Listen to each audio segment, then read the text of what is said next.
Imagine you're in a coffee shop and you see a friend paying with something called Bitcoin. No card, no cash, just a quick scan on their phone. Curious? Let's dive into what cryptocurrency is and why it's becoming so popular. First things first, what exactly is cryptocurrency? In simple terms, it's digital money. Unlike regular money, it's not printed or controlled by any bank or government.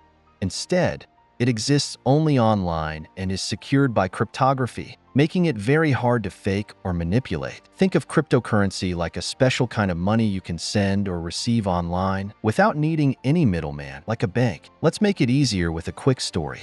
Imagine you're playing a game with friends, and every time someone scores, you all write it down in a shared notebook. No one can change the scores, and everyone can see what's written. This is similar to how blockchain, the technology behind most cryptocurrencies, works. Blockchain is a public digital ledger where every transaction is recorded and checked by thousands of computers, making it almost impossible to cheat. Now, why do people use cryptocurrency?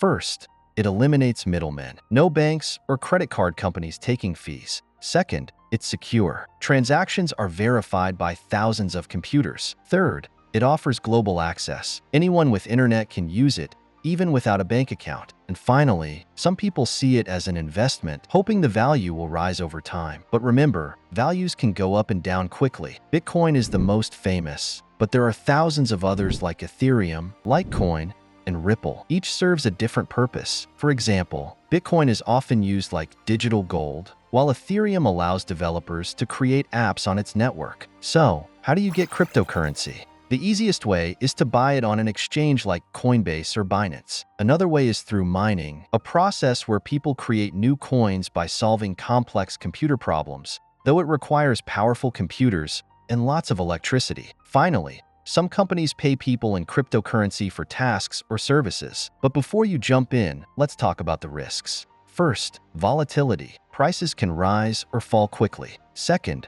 scams. Always double-check who you're dealing with. And lastly, security. If you lose your wallet or forget your password, your funds could be gone forever. So, is cryptocurrency the future? Many see it as a revolutionary way to handle money and transactions, but it's still new and evolving. If you're thinking of investing, do your research, start small, and never invest more than you're willing to lose. Thanks for watching. If you found this video helpful, give it a thumbs up, subscribe for more, and let us know in the comments, would you ever invest in cryptocurrency?